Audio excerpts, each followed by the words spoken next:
de Seguridad, Raúl Cordero, donde esperemos que se refiera a esta noticia que se ha conocido algunos instantes, donde se conoce ya la verdadera identidad de este sicario que está prófugo de la justicia. Escuchemos. Colega, ¿no?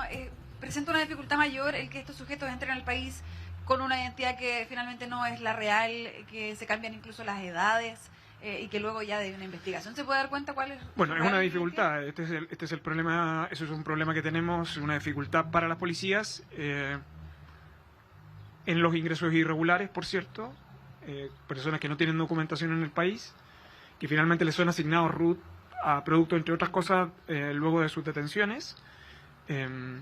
Pero este es un caso que yo creo que es importante porque da cuenta que es posible cooperación policial para lograr identidades, al menos en este tipo de situaciones que son extremadamente graves. Pero yo me quedo con el trabajo de cooperación policial, que es el que permite llegar a la identidad real de este sujeto. Ministro, en torno a este mismo caso, esta mañana estaba el director subrogante de Gendarmería en una entrevista y estaba bien molesto y mencionaba, decía, no vamos a aceptar que se corte el hilo por lo más delgado, que se nos apunte a nosotros como corruptos, en un contexto donde es director subrogante, porque su director de la institución salió la semana pasada, pero había molestia. ¿Cómo responde también a esa molestia, esa incomodidad que presenta Gendarmería? A ver, yo creo que las instituciones perciben las críticas de un modo muy específico. El coronel Pérez es una persona de larga trayectoria en Gendarmería y es reconocido también por su trabajo y por su seriedad. Sin embargo, respecto a los hechos que han ocurrido, hay una investigación penal abierta que está llevando el fiscal Pastén, un sumario administrativo por parte del Poder Judicial y un sumario administrativo en Gendarmería.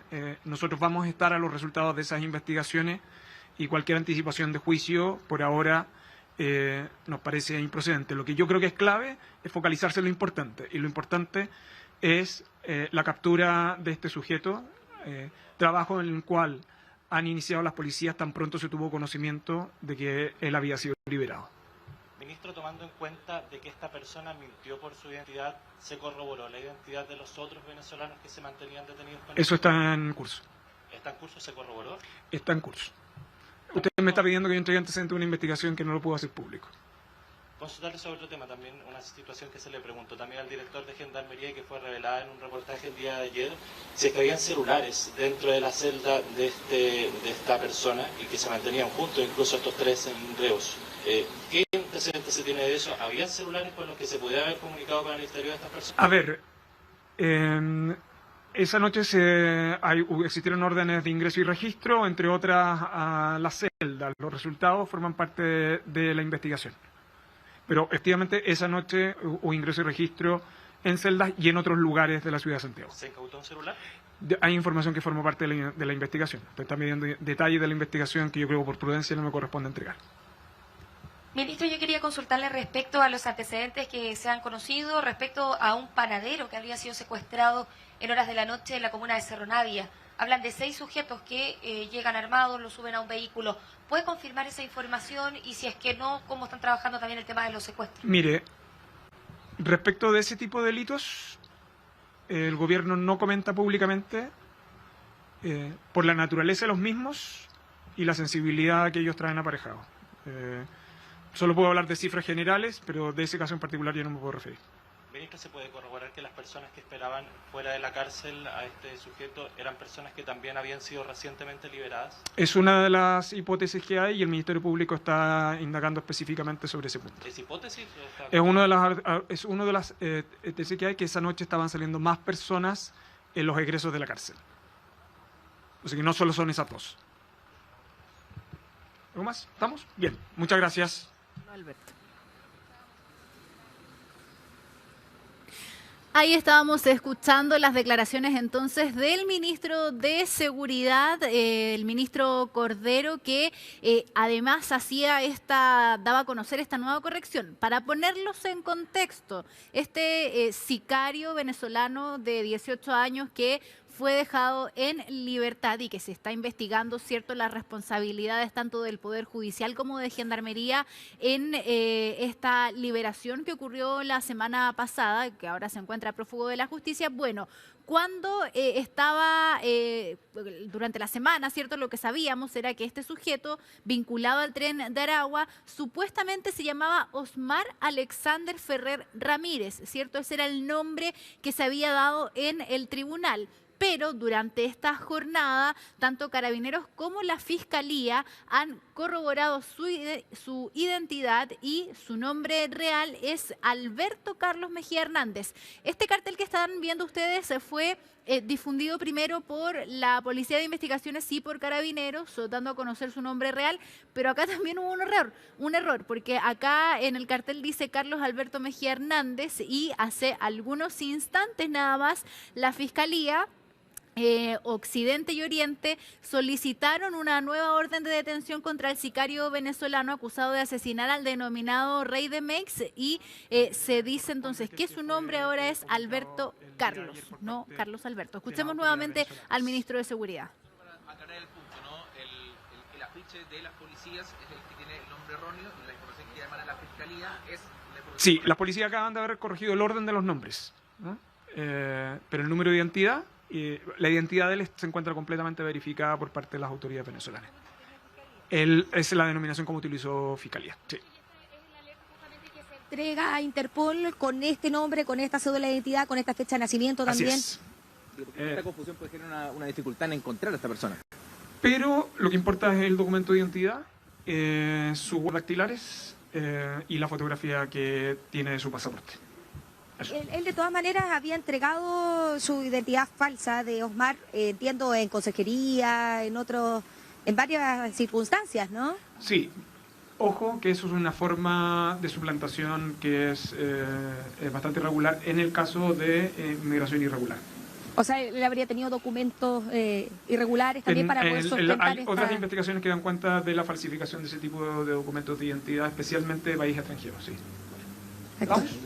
Bueno, ahí hacía la aclaración el ministro de Seguridad, Luis Cordero, porque estaba esta confusión, Manes, del nombre, porque por una parte estaba el antecedente que entregaba Fiscalía, que hablaba de Alberto Carlos Mejías, pero también el afiche que publicaba Policías, ¿no?, que hablaba de Carlos Alberto. Acá hace la aclaración que se trata de Alberto Carlos, esta persona que no era Osmar Ferrer, cierto, que está siendo intensamente buscado luego que fuera dejado puesto en libertad pocas horas después de que se había dictado la medida cautelar de prisión preventiva por el asesinato de este comerciante, de este empresario del barrio Mex. Dice que también es bastante común, cierto, que se utilicen estos mecanismos, que usen identidades falsas. En este caso, él había entregado esta identidad en el edificio donde vivía, donde se movía, la identidad de Osmar Ferrer. Sin embargo, ya podemos conocer que no era la verdadera. Lo conocemos también en el marco de las diversas diligencias que se han estado realizando para poder esclarecer qué fue lo que pasó con su liberación y también con las diversas acciones que se están tomando para poder dar con su paradero lo más pronto posible. Sí, mira, estamos viendo precisamente, Gaby, el comunicado de la Fiscalía donde dicen que efectivamente la verdadera identidad de quien asesinó a un empresario de Mex es Alberto Carlos Mejía Hernández, siendo Osmar Ferrer Ramírez un alias del imputado, es lo que se estipula en este comunicado, Gaby, donde lo decía también el ministro, que esto es bastante común entre quienes llegan a nuestro país por pasos no habilitados o que llegan sin documentos o derechamente con documentos falsos. Entonces aquí dan una identidad que no es la real, lo que facilita además que puedan cometer ciertos delitos y que después sea prácticamente imposible ubicarlos. O sea, acá se logra dar también con su verdadera identidad porque existe un aviso de Interpol, o sea, existe información cruzada, cierto, internacional para poder dar efectivamente con su real identidad. Sí, y de hecho porque también es parte del trabajo que se comienza a realizar una vez que se detiene a esta persona, porque como estaba en calidad irregular, tú bien lo decías, se le entrega esta identidad de Osmar Alexander Ferrer Ramírez. Esto lo entregó en distintas instancias, en la conserjería del edificio donde vivía, en otros lugares, pero ahí se le toman las huellas dactilares, se envían a Interpol por medio de la Policía de Investigaciones y se logra esclarecer finalmente cuál es la verdadera identidad, que es justamente la que se está difundiendo ahora y es con la que están trabajando las policías para poder levantar esta alerta, cierto, que permita también que si es que alguien tiene algún tipo de antecedente pueda aportarlo para lograr su captura. Exactamente, mira, acá ya ha salido nuevamente entonces el cartel, por decirlo de alguna manera, el afiche rectificado por parte de las policías, donde ya se da su nombre corregido, que es Alberto Carlos Mejía Hernández. Vamos a sacar ese de pantalla porque ese es el que está erróneo y vamos a poner en breve ya el que realmente corresponde, que es Alberto Carlos Mejía Hernández, donde tenemos acá también su fecha de nacimiento, 8 de septiembre del 2006, está también la descripción de él, su estatura, que sería aproximadamente 1,74 m, nacionalidad venezolana, tez morena, sexo masculino, marcas o cicatrices, acá lo que se destaca es un tatuaje en el dorso de su mano derecha con el rostro del dios mitológico Zeus. Se pone también esta fotografía de su tatuaje en la mano, que es algo característico, ¿cierto?, al lado de la fotografía de su rostro.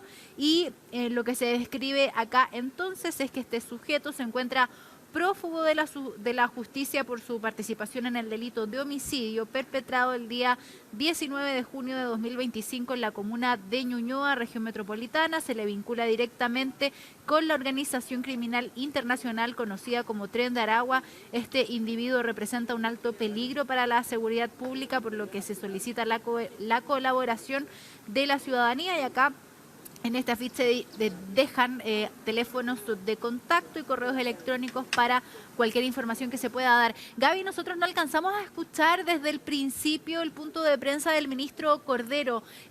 Alcanzamos a captar que le estaban preguntando, ¿cierto?, por la identidad. ¿Le alcanzaron a hacer otras consultas o dijo algo más el ministro con respecto a en qué va la investigación, en qué va quizás también el poder saber las responsabilidades de la liberación de este sicario? Sí, de hecho se le consultaba respecto a la identidad de los otros sujetos con los que él fue detenido, que también son venezolanos. Un colega ahí le preguntaba si es que se había hecho también el chequeo de la identidad de estas personas, considerando que en este caso estamos hablando de este sujeto que entregó una identidad que no correspondía y que podría también ser el mismo caso con estos otros dos sujetos que resultaron detenidos junto con él. Es parte de las indagatorias que se están realizando. No quiso confirmar ni descartar tampoco que ellos también estuviesen utilizando una identidad falsa, sino más bien aseguraba solamente que es parte de lo que ellos están realizando para poder obviamente obtener más antecedentes. También se le consultaba respecto a este supuesto celular que habría tenido en su poder Alberto Carlos Mejía cuando estaba recluido, justamente cumpliendo con la medida cautelar de prisión preventiva, estas horas que alcanzó a estar. También quiso mantener de manera bastante reservada estos antecedentes, porque recordemos que ha trascendido que aparentemente habría existido un teléfono celular en su poder, el que permite también que él se ponga en contacto con otros sujetos que lo esperan una vez que abandona la cárcel. Es parte también de los antecedentes que se le consultaban y por supuesto también las críticas que han surgido por parte de Gendarmería, el mismo director de Gendarmería subrogante, que ha manifestado su molestia por obviamente esta situación y que se apunte a Gendarmería como los responsables de la liberación de este sujeto. bastante cordial también, explicando que esto es parte de las indagatorias que se están realizando y que, como bien sabemos, todavía no tiene responsables, o más bien claridad respecto a cómo ocurrieron los hechos. Claro, acá, Gaby, hay dos líneas que son de gran preocupación. Por un lado está el poder saber si se da o no con el paradero de este sujeto debido a su alta peligrosidad, pero también otro de los puntos que yo diría capaz genere un mayor interés en la ciudadanía es poder saber ya definitivamente de quién es la responsabilidad y qué fue lo que pasó con la liberación de este hombre. Claro, acá el ministro Cordero dice que no se puede referir quizás a los avances de la investigación por seguridad, ¿cierto?, de que esta investigación resulte, pero para dar con el paradero de esta persona. Pero por otro lado está, ¿cierto?, el poder determinar las responsabilidades de cómo es que se llega a liberar a un sujeto de esta peligrosidad, tildado como sicario, imputado por un homicidio, y eso es lo que la ciudadanía quiere que se transparente. Así que esperemos que cuando se tengan todos los detalles de cuáles fueron los pasos, los protocolos que se siguieron, se puedan informar a tiempo para que también la ciudadanía pueda recuperar la confianza en el sistema, que tras este caso queda aún más dañada. Tenemos declaraciones de lo que dijo el ministro Cordero hace algunos instantes, escuchémosla. Ya, sí, lo vamos a mostrar en breve. Esto que fue hace algunos instantes, Gaby, en este punto de prensa en el que tú estás presente. Ahora sí tenemos las declaraciones, escuchemos. La manera en que se pudo lograr su identidad es producto de la toma de sus huellas dactilares cuando ingresó a prisión preventiva. Luego de la fuga de él, las policías han requerido la información a través de Interpol, han podido contrastarse sus antecedentes, esas huellas dactilares, con las autoridades venezolanas, y los antecedentes han sido remitidos el día de ayer. De ahí, por lo tanto, que ambas policías que han actuado coordinadamente en este tema han difundido la alerta en relación a su verdadera identidad.